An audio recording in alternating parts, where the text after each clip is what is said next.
Good morning class. Morning sir. तो school जाने के लिए तैयार होकर आ गया? स्कूल है आज?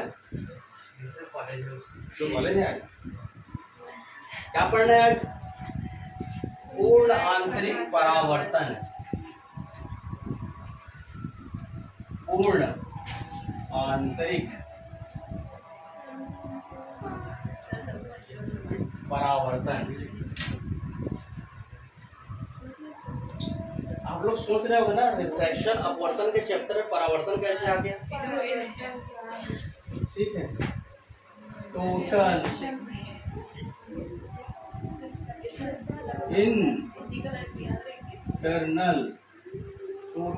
Internal reflection. क्या बोलते हैं इसको? Total internal reflection. क्या बोलते हैं इसको? Total internal reflection. देखिए, टोटल इंटरनल रिफ्लेक्शन को शॉर्ट में TIR भी कहा जाता है। क्या बोलते हैं? क्या बोलते हैं इसको? TIR। चलिए मार्क नहीं पीछे। आज का क्या टॉपिक है? पूर्ण आंतरिक परावर्तन। क्या बोलते हैं? पूर्ण आंतरिक परावर्तन, टोटल इंटरनल रिफ्लेक्शन। अब आप लोग ये सोच रहे होंगे कि ये अपवर्तन वाले चैप्टर में रिफ्लेक्शन चुंबन कहाँ चला गया? नहीं आया है? कल बोल रहा था पूर्ण आंतरिक अपवर्तन होगा, सर बोल रहा था। जब बताया था कि अपवर्तन परावर्तन पढ़ेंगे करके, तो अपवर्तन बोल रहा था। इसका बहुत बड़ा कॉन्सेप्ट है जी परावर्तन का। ठीक है, इसमें दर्पण में होता है परावर्तन, लेकिन अभी क्या होगा? बिना दर्पण के रिफ्लेक्शन मारेगा। क्या मारेगा? बिना दर्पण के रिफ्लेक्शन मारेगा। विदाउट मिरर रिफ्लेक्शन कैसे होगा? इस कॉन्सेप्ट को कहा जाता है क्या? Total internal reflection. ठीक है, बहुत बढ़िया कॉन्सेप्ट है। फिजिक्स का सबसे मोस्ट इंपॉर्टेंट टॉपिक कहना चाहिए पूर्ण आंतरिक परावर्तन। तो एकदम ज्यादा हीरे का चमकना किस कारण से होता है? टोटल इंटरनल रिफ्लेक्शन के कारण। मरीचिका नाम सुने? मिराज, नया रायपुर में मिराज सिनेमा है। ठीक है, वो वाला मिराज नहीं। ठीक है, मिराज मतलब दूसरा। ठीक है, मिराज मतलब क्या होता है? गर्मी के दिनों में आप देखोगे सड़क पर चल रहे हो, अब एकदम क्या होता है? चमकीला सड़क दिखाई देता है या पानी पानी सड़क दिखाई देता है, लेकिन जब हम उसको पास में जाकर देखते हैं तो क्या होता है? कुछ नहीं होता है। तो जो दृष्टि भ्रम होता है, दृष्टि का भ्रम होता है, उसी को क्या बोलते हैं? मिराज सिनेमा रायपुर। ठीक है, नया रायपुर। क्या बोलते हैं उसको? मिराज सिनेमा नया रायपुर। वीडियो चल रहे हैं तो बढ़िया टॉपिक है कि नहीं? मिराज। टोटल इंटरनल रिफ्लेक्शन का बढ़िया कॉन्सेप्ट ये है कि ये जो है, इसका जो एंगल है वो 90-90 वेरी करता है। कितना करता है? 90-90। मतलब जो रेज होता है, प्रकाश होता है, वो 90 अंश पे घूमता है। कितने में घूमता है? 90 अंश पे घूमता है। ये कॉन्सेप्ट आएगा किसका? ऑप्टिकल फाइबर का। ऑप्टिकल फाइबर का जब कॉन्सेप्ट पढ़ाऊंगा तो ऑप्टिकल फाइबर का जो कॉन्सेप्ट होता है, उसमें प्रकाश का जो रेज होता है, ठीक है, वो 90 डिग्री वेरी होते हुए आगे चलता है, और जो इंसिडेंट उसके मुंडे की ओर होंगे, उसके लास्ट पूंछ में भी उतने ही इंटेंसिटी का आपको मिलता है। थोड़ा बहुत लॉस होके बाकी उतने ही इंटेंसिटी का मिलता है आपको। ठीक है, तो बहुत ही बढ़िया टॉपिक है ये। कौन? Total internal reflection. Total internal reflection होता क्या है? इसके लिए कंडीशन क्या है? एग्जाम्पल तो बता दिया। ठीक है, तो चार्ट ऑफ प्रिज्म में देखेंगे। ठीक, बहुत छोटा टॉपिक है और भारत क्या दुनिया के इतिहास का सबसे मोस्ट इंपॉर्टेंट टॉपिक। ऐसा कोई सा भी एग्जाम नहीं है जो टोटल इंटरनल रिफ्लेक्शन से क्वेश्चन लाया। ठीक है, तो मेरा इतना पुल बांधने का मतलब क्या था कि आपको टोटल इंटरनल रिफ्लेक्शन के बारे में क्लियर कराऊं। ठीक है, तुम लोग थोड़ी आ रहे हैं। बोलो क्या होता है टोटल इंटरनल रिफ्लेक्शन? आज का टॉपिक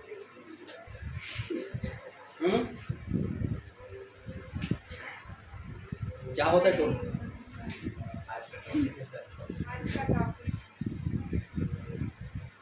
बता। ये सी है कि डी है? कौन सी है? ये रिफ्रैक्शन का प्रिज्म नहीं, refraction through a plane surface.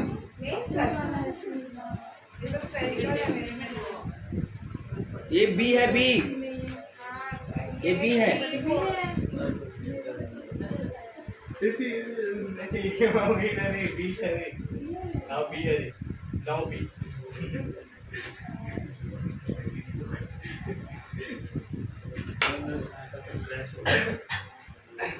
चलिए ये हम लोग ले लिए अंतरा सरफेस आई।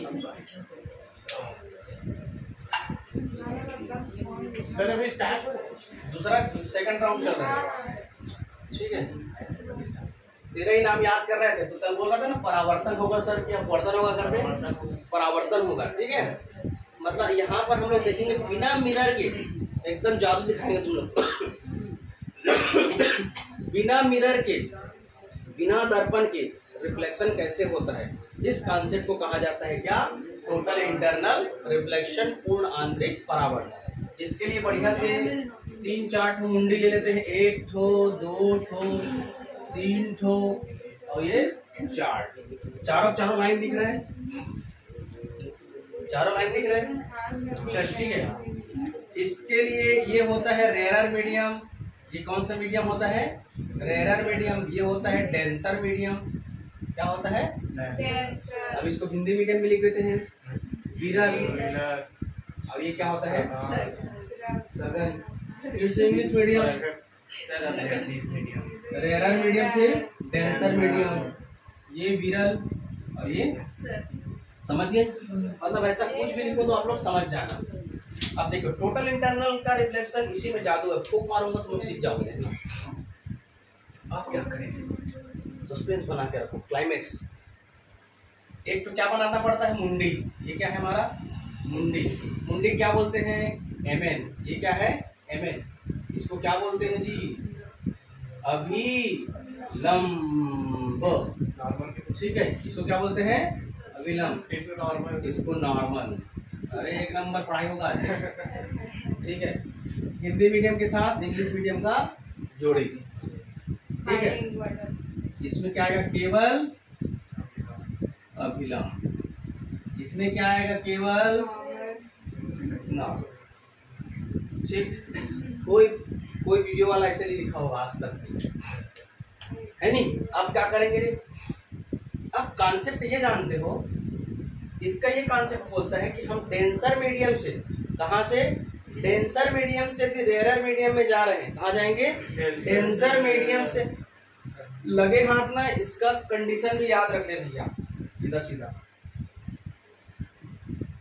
कंडीशन, ठीक है। यानी शर्त क्या है, इसका शर्त ये है, पहला इसका शर्त ये है कि जो हमारा इंसिडेंट एंगल है वो क्या होना चाहिए, ग्रेटर देन, मैं आईसी वर्ड यूज कर रहा हूँ ना, आईसी,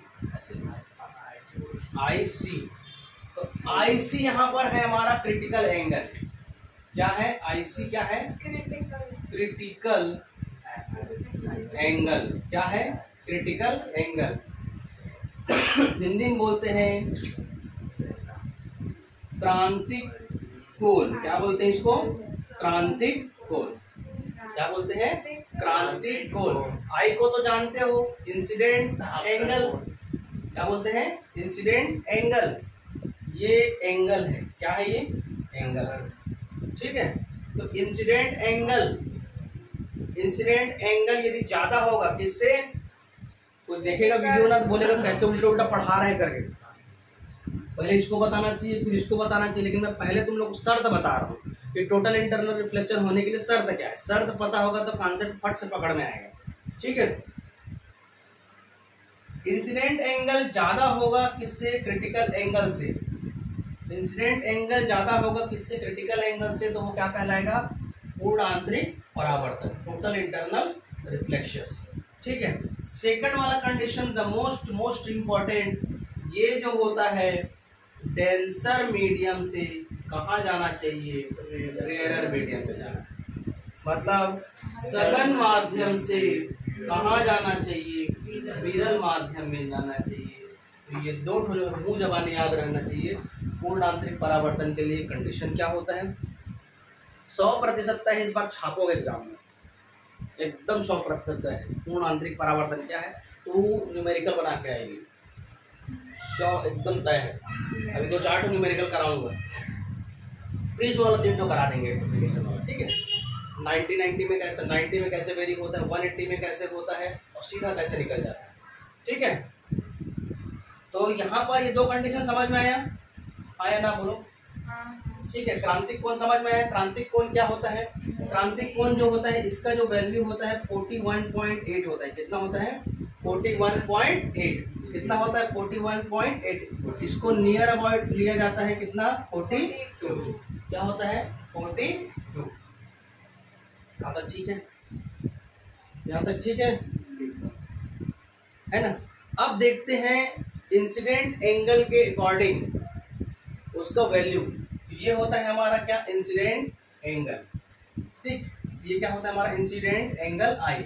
ये क्या होता है, इंसिडेंट रे। ये क्या होता है हमारा इंसिडेंट रे, आपतित किरण। ये तो प्रकाश है ना, रे है। तो ये जैसे ही इसमें इंसिडेंट होता है कहाँ, रेयरर से डेंसर में। तो रेयरर से डेंसर में होता है तो क्या जानते हो आप लोग, अभिलंब कौन है ये, अभिलंब से कैसा हो जाएगा, वो दूर हट जाएगा। अभिलंब से कैसा हो जाएगा, दूर हट जाएगा। कब, जब डेंसर से कहाँ जाओगे, रेयरर। अब खेल कहानी इसका ये चालू होता है कि जैसे जैसे आप इंसिडेंट एंगल को बढ़ाते जाते हो तो वैसे वैसे क्या हो जाता है, अभिलंब से वो दूर हटते जाता है ना। अभी इतना बढ़ा है, इसमें थोड़ा सा और बढ़ा दो तो ये ऐसा हो जाएगा। ये हमारा इंसिडेंट एंगल और ये हो गया हमारा रिफ्रैक्टेड एंगल, है ना। आपतन कोण और अपवर्तन कोण, ठीक है। ये आपतन कोण होता है, ये अपवर्तन कोण कहलाता है, ठीक है। ये क्या कहलाता है, आपतन कोण, आपतन कोण। अब इसको क्या बोलते हैं, अपवर्तन, अपवर्तन कोण। यानी ये इंसिडेंट एंगल, रिफ्रैक्टेड एंगल, क्या बोलते हैं इसको, रिफ्रैक्टेड एंगल, ठीक है। इसमें 2 कंडीशन और याद रखिए।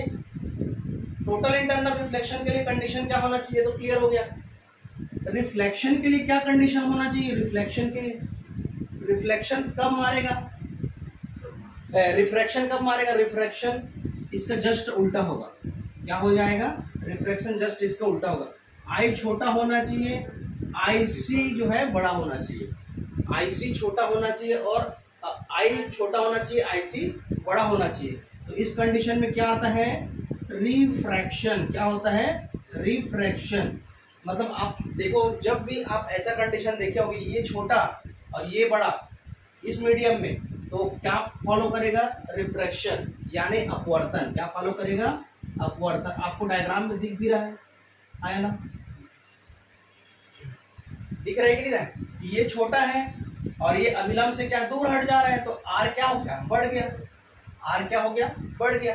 जैसे इंसिडेंट को और बढ़ाऊं तो आर और बढ़ गया। तो अभी भी क्या हो रहा है, रिफ्रैक्शन हो रहा है। क्या हो रहा है, रिफ्रैक्शन। तो दूसरा वाला कंडीशन ये है, ठीक है। पहला कंडीशन के लिए तो हम पढ़ ही रहे टॉपिक, लेकिन दूसरा कंडीशन भी समझिए कि दूसरा वाले कंडीशन में ये दोनों फॉलो करेंगे। नंबर थर्ड वाली केस में फिर इंसिडेंट एंगल को बढ़ा दो और बढ़ा दो। धीरे धीरे बढ़ रहा है ना, आई बढ़ा, फिर और बढ़ा, फिर और बढ़ा, धीरे धीरे बढ़ाते जा रहे हैं आई को, ठीक है। तो आई बढ़ाएंगे तो एक ऐसा समय आता है कि वो इसी लाइन में आ जाता है। मतलब आर की वैल्यू कितना हो जाता है, 90 डिग्री। कितना हो जाता है आर की वैल्यू, 90 डिग्री। इसको इंग्लिश में बोलते हैं ग्रेजिंग इमरजेंस। क्या बोलते हैं, इमरजेंस, ठीक है। इसको क्या बोलते हैं, ग्रेजिंग इमरजेंस का कंडीशन। मतलब ग्रेजिंग इमरजेंस के कंडीशन में क्या हो रहा है, अब नंबर थर्ड, इसका नंबर थर्ड वाला कंडीशन आ जाएगा। नंबर थर्ड का कंडीशन क्या बोलेगा, नंबर थर्ड का कंडीशन मतलब I is equal to R. I is equal to R. ये कौन सा कंडीशन है, ग्रेजिंग इमरजेंस का। किसका है, ग्रेजिंग इमरजेंस, ठीक है। यहाँ तक क्लियर हुआ। तो जैसे जैसे हम इंसिडेंट एंगल को बढ़ाते गए, इंसिडेंट एंगल को बढ़ाते गए, आर की वैल्यू, आर का जो एंगल है, रिफ्लेक्टेड एंगल है, अपवर्तन कोण है, वो भी क्या हो रहा है, बढ़ते जा रहे हैं। आर का वैल्यू क्या होते जा रहा है, बढ़ते जा रहे हैं। तो इसी कंडीशन को क्या बोलते हैं, ग्रेजिंग इमर्जेंस। ठीक है, मतलब यहाँ पर क्रिटिकल एंगल, ठीक है, क्रिटिकल एंगल तो अभी यूज नहीं करूंगा, मतलब यहाँ पर एक आपको एक इक्वेशन प्रूव करके दिखाऊंगा कि ये वाला कंडीशन के लिए क्या होता है। ठीक है, मतलब इसको हम अभी नेक्स्ट टॉपिक ले सकते हैं, अपवर्तनांक और क्रांतिक कोण में रिलेशन। ठीक है, यहां तक क्लियर हुआ? ठीक है, number third, the most important, जैसे ही आई को इंसिडेंट किया, ये लाइन सीधा है ना, अच्छा बन, ये इंसिडेंट किए, ये एंगल क्या हो गया, आई, क्या हो गया, एंगल आई। अब ये इतना बढ़ गया, ये इतना बढ़ा कि इसी सरफेस में ना जाकर, मतलब ये रेयर मीडियम में ना जाकर कहाँ जाएगा, डेंसर मीडियम में। मतलब आई की वैल्यू को इतना बढ़ा दिए कि वो सघन से विरल में ना जाके वो सीधा सघन से सघन में ही वापस आ जा रहा है। तो ये कंडीशन कहलाता है टोटल इंटरनल रिफ्लेक्शन। आया समझ में? ये कंडीशन क्या कहलाता है, टोटल इंटरनल रिफ्लेक्शन। अब ये रिफ्लेक्शन कब होता है, विदाउट मिरर। कैसा कंडीशन में हो रहा है, विदाउट मिरर, बिना किसी मिरर के भी रिफ्लेक्शन होता है क्या? यदि आप लोग से पूछे तो क्या बोलोगे? हाँ, क्या कंडीशन है, कौन सा टॉपिक है फिजिक्स का, TIR। ठीक है, अभी जो बच्चे नहीं पढ़े हैं या आप लोग स्कूल वगैरह में चर्चा करके थोड़ा अपने आप को अच्छा बता सकते हो कि हाँ हम लोग भी बिना दर्पण के भी हम लोग रिफ्लेक्शन निकाल सकते हैं। तो बिना दर्पण के कैसे रिफ्लेक्शन निकालेंगे भैया, इस तरह से। तो इसके तो ये क्या होता है, जिस माध्यम से गया है उसी माध्यम में क्या हो जाता है, वो वापस आ जाता है।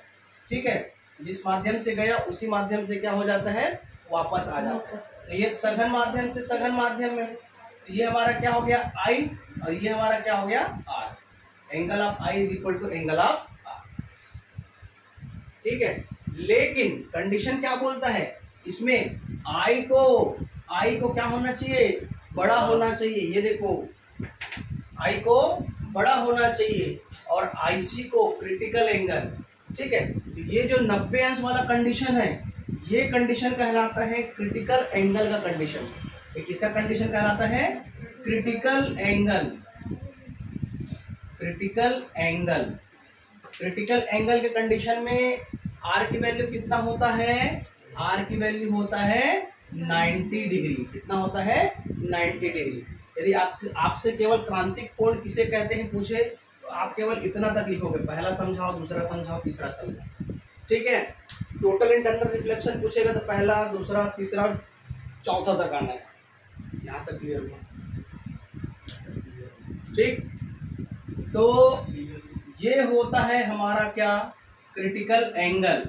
ठीक है, तो क्रिटिकल एंगल मीडियम के लिए यदि आप देखोगे, इसके लिए तो क्रिटिकल मीडियम जैसे डेंसर मीडियम है, डेंसर में हम लोग मान के चलो ले लिए क्या, ग्लास ले लिए। क्या ले लिए, ग्लास। ग्लास ले लिए। ठीक है, ग्लास ले लिए। और रेयर मीडियम में क्या ले लिए हम लोग, एयर ले लिए। क्या ले लिए, एयर ले लिए। ठीक, पिछले लेक्चर में मैं अपवर्तनांक पढ़ाया हूं, इसका कितना होता है 1.5, इसका कितना होता है 1। ठीक है, चाहो तो आप स्नेल्स लॉ से कंडीशन भी निकाल सकते हो। इसके लिए मैं यहीं पर क्लियर करा देता हूं। ठीक, यहीं पर क्लियर करा देते हैं।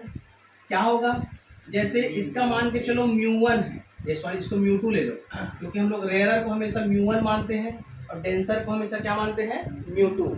ठीक है, तो इस कंडीशन के लिए क्या हो जाएगा, μ2 ऐसे भी लिख सकते हैं, स्नेल्स लॉ।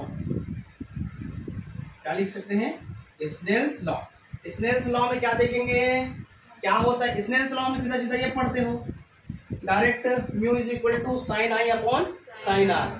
लेकिन कल हम लोग एक जगह अटक गए थे। अटकने का कारण क्या था, हम लोग ऊपर से नीचे आ रहे थे, लेकिन हमारा पैसा कहाँ गिरा था, नीचे में। तो हमको कहाँ जाना था, नीचे से ऊपर। उस जगह में हम लोग गड़बड़ा गए थे। अब गड़बड़ाना नहीं है, कॉन्सेप्ट को क्लियर रखना, क्लियर ये रहेगा। अभी भी हम लोग कहाँ जा रहे हैं, डेंसर से रेयर। मैं किसी भी एरो नहीं बनाया हूँ ना, एरो ऐसे रहेगा, ये हमारा जा रहा है, ठीक है, ये हमारा क्या है, ठीक है। तो इस वाले कंडीशन में मैं दूसरा तरीका से भी स्नेल्स लॉ निकाल सकता हूँ, मतलब ये μ2 इस मीडियम के लिए है ना, साइन ये क्या है, साइन IC, ठीक है, क्या हो जाएगा साइन IC, और ये क्या हो जाएगा इज इक्वल टू μ1 साइन क्या हो जाएगा R, μ1 क्या हो जाएगा साइन, ठीक है। तो यहाँ पर R इज इक्वल टू कितना एंगल है 90, R इज इक्वल टू कितना एंगल है 90। चाहो तो इस वाले जो रिलेशन को निकाल रहे हो इसको आप बोल सकते हो कि ये अपवर्तनांक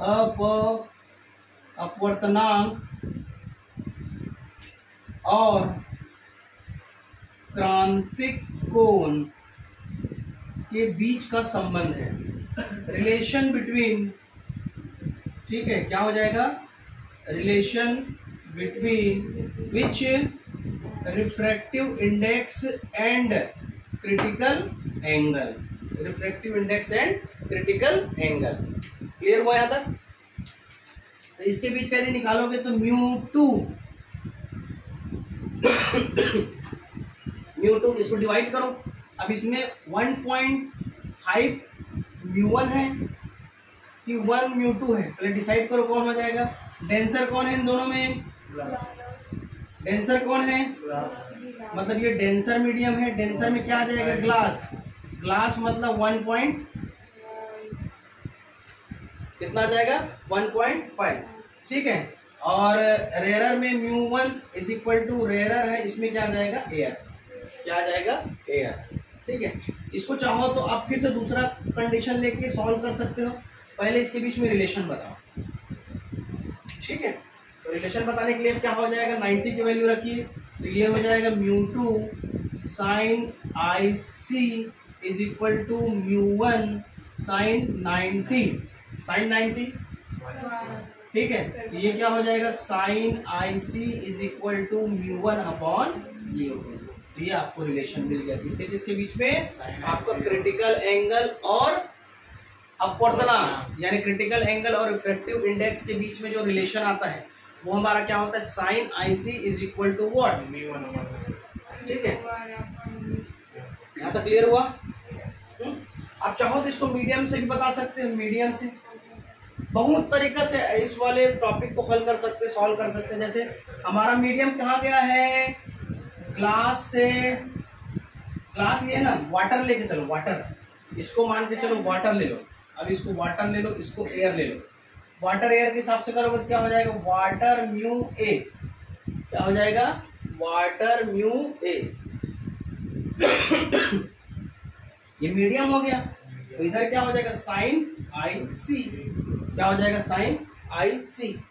अब इसको जानते हो μA is equal to what, 1 upon A μW, ठीक है। इसको रख दो क्या, A μW is equal to sine IC, उल्टा कर दे, उल्टा कर दोगे क्या हो जाएगा W,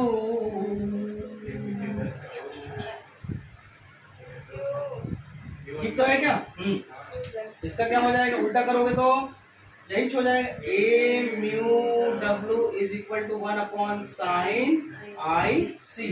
इसको और क्या लिख सकते हैं, A μW is equal to cosec IC, ये भी हमारा एक फार्मूला आ गया, ठीक है। बढ़िया टॉपिक है, मजा आ रहा है पढ़ने में। इसको बस मत भूलना रे भाई लोग, इसको मत भूलना TIR के लिए, और इसको मत भूलना, और इसको मत भूलना, फिर आपका TIR का कॉन्सेप्ट एकदम क्लियर रहेगा। पूर्ण आंतरिक परावर्तन या टोटल इंटरनल रिफ्लेक्शन के लिए दो कंडीशन, रेज यानी प्रकाश कहाँ से कहाँ तक जाएगा, कहाँ से कहाँ तक जाएगा, डेंसर से रेयरर। मीडियम को कैसे वेरी करना है, डेंसर मीडियम से रेयरर। सघन माध्यम से कहाँ जाना है, विरल माध्यम, ठीक है, पहला कंडीशन। दूसरा क्या होना चाहिए, जो हमारा आई एंगल है वो क्रिटिकल एंगल से क्या होना चाहिए, ज्यादा होना चाहिए। अब जैसे मैं यहाँ पर एक लाइन अभी निकाले थे हम लोग 42 समथिंग मान के चलो, इसका क्रिटिकल एंगल का कितना आया 42, ठीक है। तो इंसिडेंट एंगल कितना हो जाएगा, चलो बता, ये टोटल कितना हो जाएगा 90 होगा, ये कितना हो जाएगा 48। अब आप मुझे ये बताओ, ये हमारा कौन सा एंगल हो गया, बढ़ा गया पूरा। लाइट जलाओ, लाइट चलते रहने, मोबाइल रखे हो, मोबाइल जलाओ ना, नहीं लगेगा कोई दिक्कत नहीं, ठीक है। तो यहाँ पर कंटिन्यू करते हैं ना लेक्चर को। सर इसका भी जला दो, मैं बंद कर दिया। नहीं, ये रिकॉर्डिंग चलते रहेगा अभी। आ तो रहा है बढ़िया, एक तो मोबाइल और चलाओ ना, कोई नहीं रखे हो।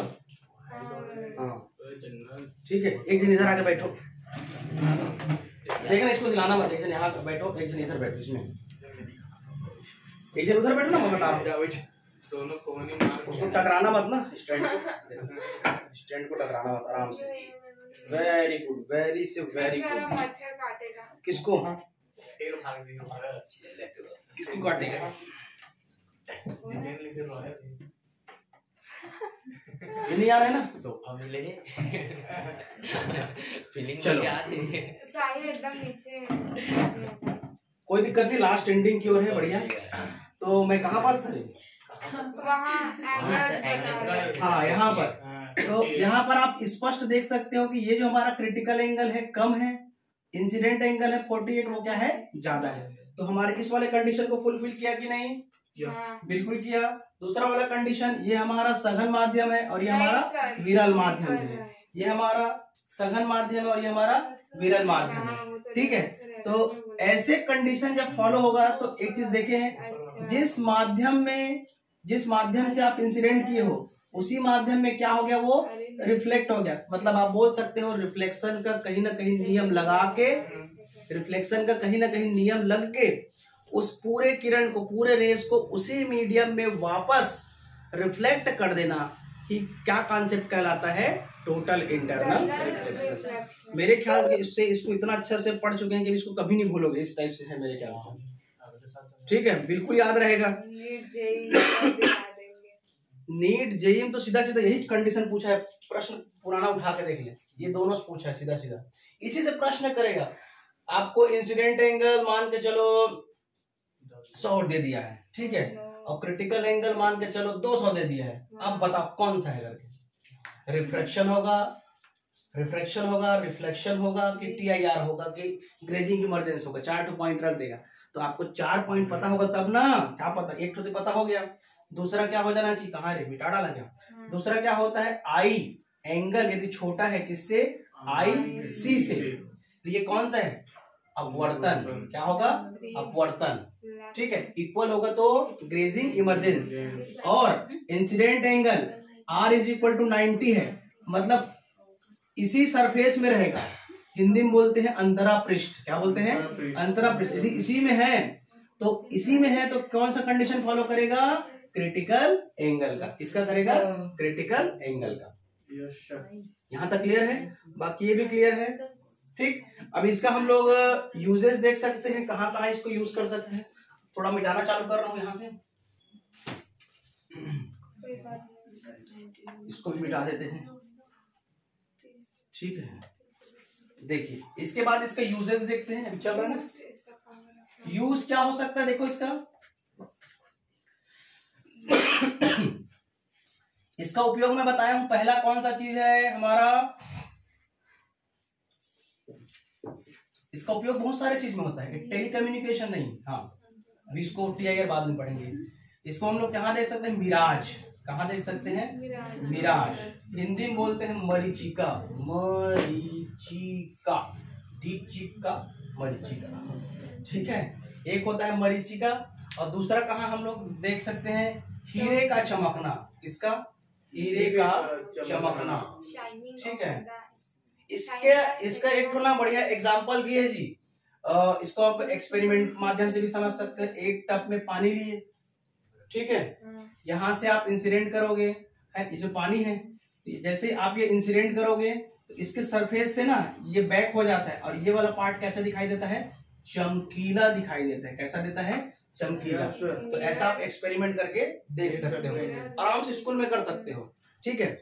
और पारे की तरह, चांदी की तरह वो चमकता है जब रिफ्लेक्शन होता है। तो अब मैं बताया हूं, जब समतल दर्पण में रिफ्लेक्शन चाहिए होता है तो क्या करते हैं, किसका पॉलिश करते हैं? टिन और मरकरी का। किसका? टिन और मरकरी का। और यहाँ भी मैं क्या वर्ड यूज कर रहा हूँ? पारे के जैसा चमकता है। तो लगभग रिफ्लेक्शन के लिए वही कॉन्सेप्ट आ रहा है, ठीक। तो ये दो चीज याद रखना, हीरे का चमकना। देखो हीरे का संरचना बहुत एकदम टाइट होता है। मैं कल एक एग्जांपल लिया था हीरा और कांच में, ठीक है। रेयर मीडियम कौन सा होगा, डेंसर मीडियम कौन सा होगा? हीरा सघन होगा और कांच विरल। हाँ, हीरा क्या है? सघन है, और कांच क्या है? विरल है, ठीक है। डेंसर कौन हुआ? हीरा। हीरा, डायमंड, ठीक है। और हमारा रेयर कौन सा हो गया? ग्लास। वेरी गुड, ठीक है। तो ये दोनों अच्छे से याद रखना भाई। अब मरीचिका मतलब, मरीचिका को सीधा बराबर करके मैंने ये लिख देता हूँ, दृष्टिभ्रम।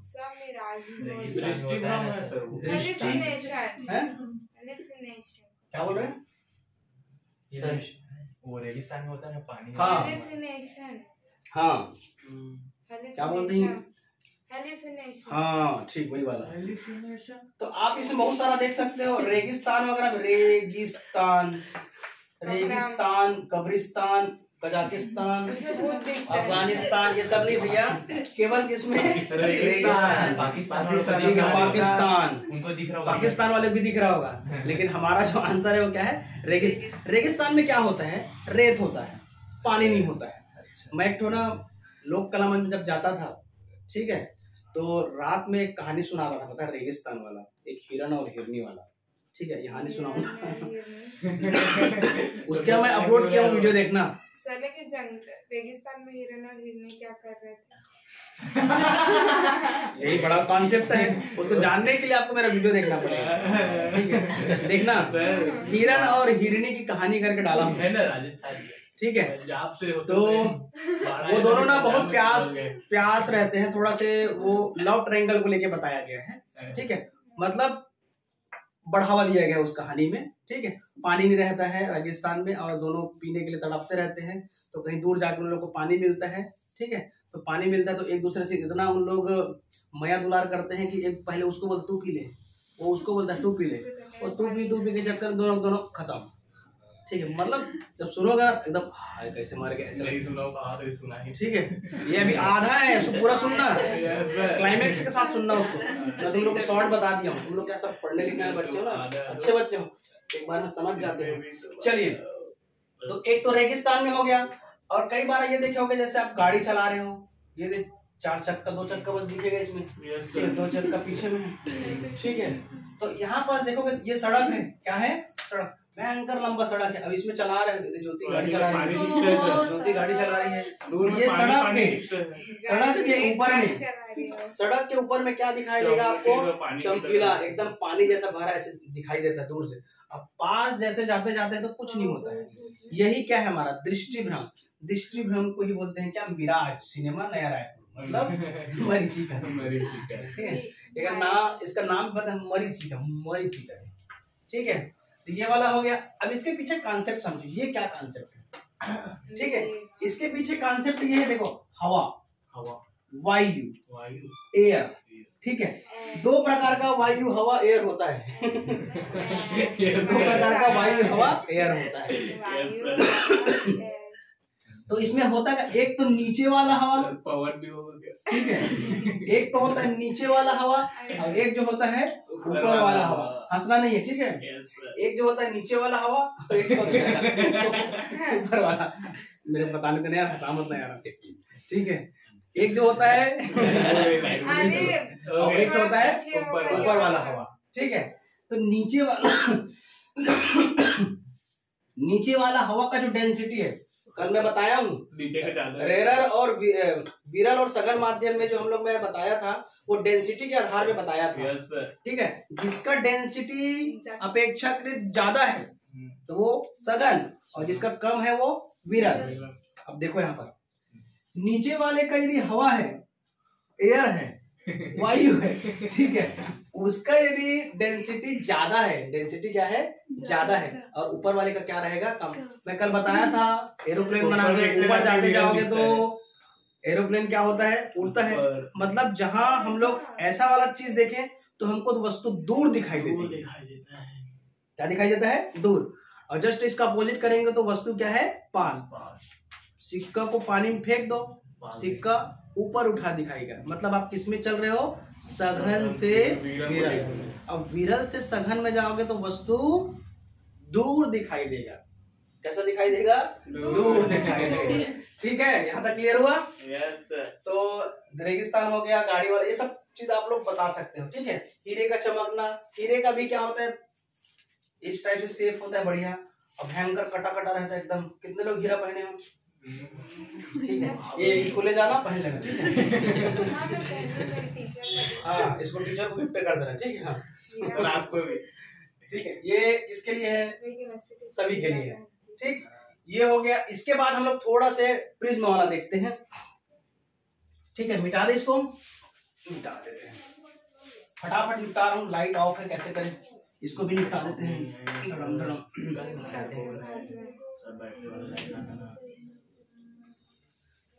ठीक है, इधर देखो। इसके बाद इसके अनुप्रयोग देखते हैं। क्या देखते हैं, अनुप्रयोग। एकदम फास्ट, लाइट ऑफ है। अनुप्रयोग देखेंगे और एक टॉपिक और पढ़ेंगे, लास्ट टॉपिक पढ़ेंगे, प्रकाशिकी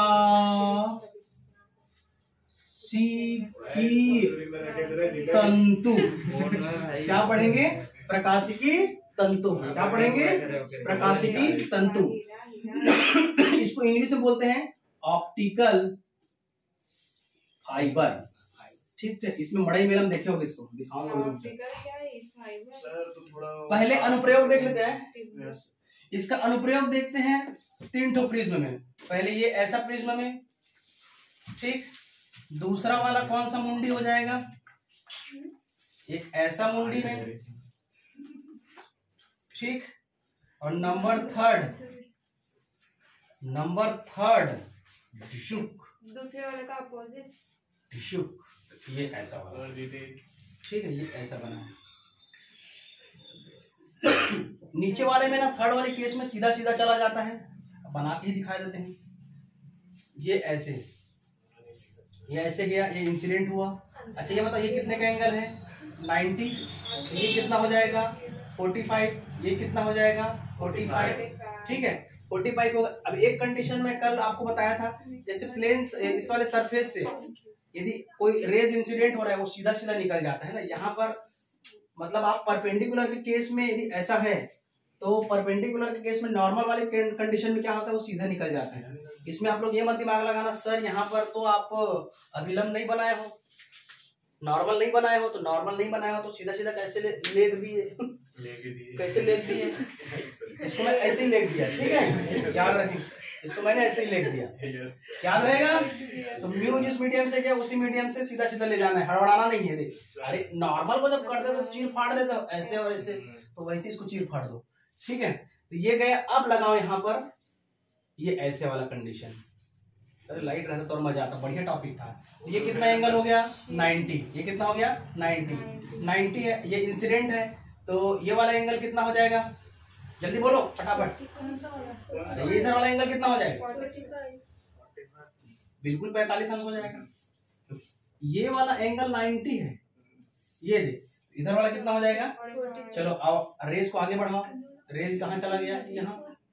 रेस कहाँ चला गया, यहाँ, ठीक है। अब ये वाला कंडीशन है तो आगे निकलेगा ही निकलेगा। तो ये वाला अब 90 कौन बना, ये वाला। तो ये वाला कितना हो गया, 45। तो ये वाला कितना हो जाएगा, 45। ये वाला कितना 45, ठीक। तो ये आपको रेस क्लियर है। नेक्स्ट, अब इसमें देखते हैं 180 कैसे जाएगा, 180 एंगल कैसे आएगा। सामने मुंडी है, ये सीधा सीधा जाएगा, हड़बड़ाना नहीं है, ठीक, क्लियर। ये हमारा, अब यहाँ से फिर एक तो नॉर्मल लगाइए, नॉर्मल लगाओ तो ये कितना हो जाएगा, 90। ये क्या करेगा, रिफ्लेक्ट करेगा, रिफ्लेक्ट करेगा, कर दिया। ये मान के चलो μ1, अब ये क्या हो जाएगा हमारा μ2, ठीक। तो ये 45 कि कौन सा होगा, ये वाला, तो ये वाला भी कितना होगा 45, ठीक है। अब फिर यहाँ से देखो ये सीधा नहीं जाएगा, इसके जैसा प्लेन नहीं है, ये क्या है, फिर इसमें एक नॉर्मल बनाओ, नॉर्मल बनाओगे तो क्या हो जाएगा, ये इस तरह से आएगा, आया ना, ठीक है। अब ऐसे कैसे आएगा, ठीक है। अब इसमें नॉर्मल बनेगा कि नहीं बनेगा, बिल्कुल बनेगा। नॉर्मल कैसे बनेगा, इस टाइप से,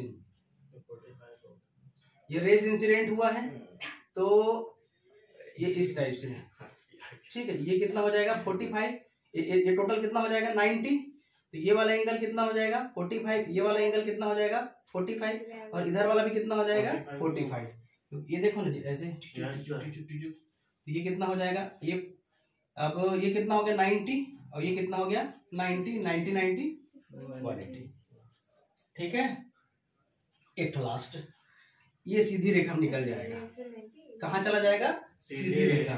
सीधी रेखा में कैसे जाएगा, जैसे ये इंसिडेंट हुआ, अब देखो ये प्लेन सरफेस नहीं है, यहाँ पर क्या हो जाएगा नॉर्मल बनेगा, यहाँ पर क्या बनेगा नॉर्मल बनेगा, एक बना दीजिए नॉर्मल, ये नॉर्मल हुआ, ठीक है, नॉर्मल होगा।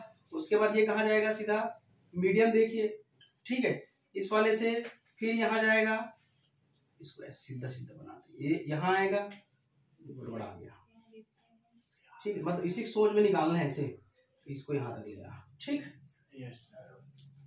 एक तो और इंसिडेंट करा दे, ये मान के चलो यहाँ हो रहा है, ठीक है, तो ये यहाँ जाएगा और ये सीधा निकल जाएगा, ठीक है।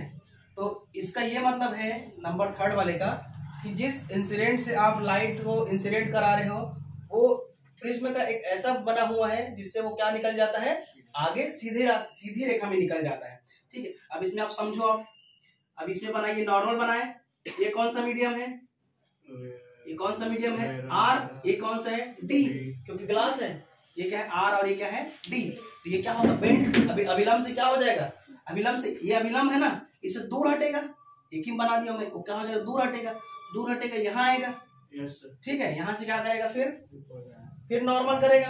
अब ये कौन सा मीडियम, सेम मीडियम है, ठीक है, सेम मीडियम है, तो वहां से क्या कर देगा, ये डी है ना, डी, लास्ट वाला कंडीशन याद करो ना, जो डी में क्या आता है, डी से डी में आएगा, सघन से सघन में आएगा, तो क्या हो जाएगा TIR, रिफ्लेक्शन मारेगा।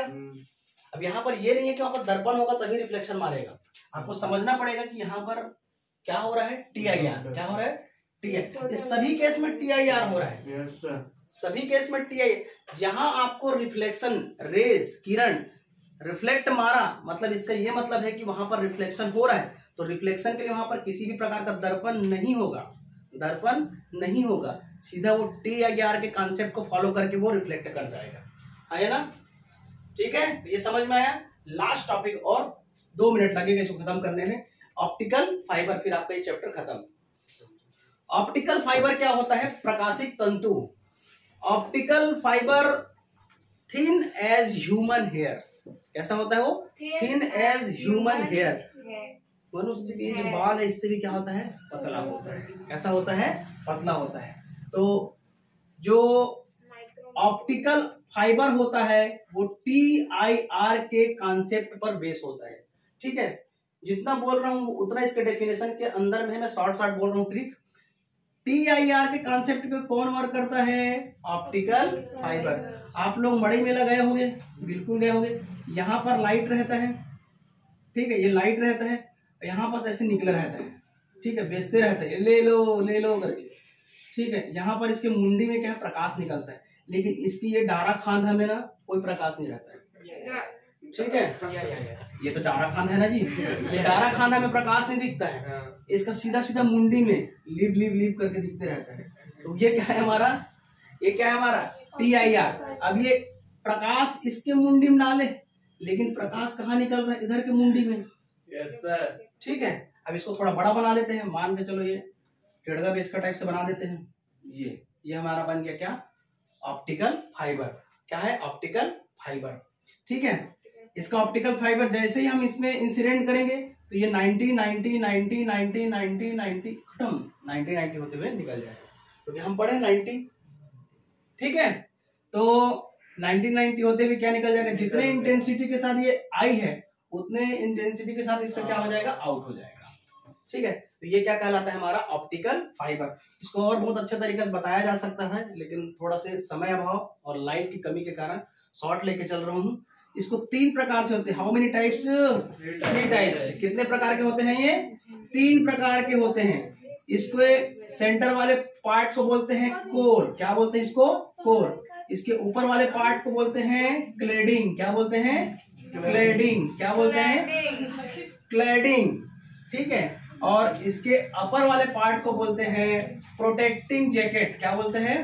Protecting jacket. क्या बोलते हैं? Protecting jacket. कोर को बोलते हैं क्रोड।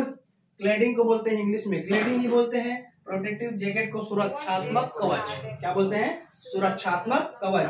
कोर का जो रिफ्रैक्टिव इंडेक्स होता है 53 होता है, 1.53। इसका क्लेडिंग का refractive index that is mu होता है 1.48। कितना होता है? 1.48। क्या मतलब हुआ इसका कि कोर का कितना होता है? सबसे ज्यादा रिफ्रैक्टिव इंडेक्स। क्लेडिंग का कितना होता है फिर उससे कम। अब ये जो होता है इंसुलेटर का है। किसका है? इंसुलेटर का कवच होता है। कैसा होता है? इंसुलेटर का कवच। मतलब उसको प्रोटेक्ट करके रखता है। कैसा करता है? प्रोटेक्ट करके रखता है। ठीक है। तो ये 3 प्रकार का बना होता है, इसको याद रखिएगा। ठीक। कोर जो होता है जिसमें प्रकाश जाता है, ये इसका मुंडी है ना, ये जो बना हुआ है, ये इसका मुंडी अंदर वाला, ये क्या है हमारा? कोर। इसका जस्ट ऊपर वाला क्या कहलाता है? क्लेडिंग। और ये सबसे अपर लेयर क्या कहलाता है? Protecting jacket. ठीक। तो फाइबर ऑप्टिक्स का एक बढ़िया कॉन्सेप्ट ये, उसको कितना भी मोड़ दो, है ना, तोड़ दो नहीं, उसको केवल मोड़ बस दो। कितना भी मोड़ दो, उसमें प्रकाश डालो तो प्रकाश दूसरे मुंडी से पक्का निकलेगा। यही क्या है हमारा ऑप्टिकल फाइबर। क्या होता है? Optical fibre. Optical fibre thin as human hair. हमारे मनुष्य के बाल से भी क्या होता है? वो पतला होता है। फाइबर का तो नाम सुने होगा ना, उसके सामने ऑप्टिकल लगा दो। ठीक है। इसके अनुप्रयोग यानी यूज देखते हैं, थोड़ा सा यूज देखते हैं। एक होता है टेलीकम्युनिकेशन में। कहाँ होता है? टेलीकम्युनिकेशन में। ठीक है। टेलीकम्युनिकेशन हो गया, संचार माध्यम में हो गया। ठीक है।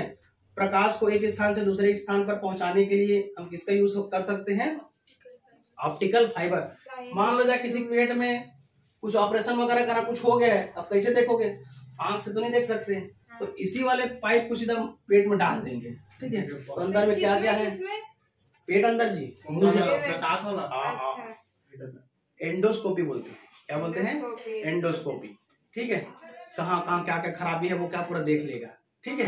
तो वो किसके कारण होता है? इसी ऑप्टिकल फाइबर का यूज करके। अंदर प्रकाश जा रहा है, प्रकाश के माध्यम से आप देख लिए हाँ क्या क्या हो रहा है करके। आ रहा है समझ में? अंदर में टाट तो थोड़ी भेज दोगे, मुड़ा ठूस के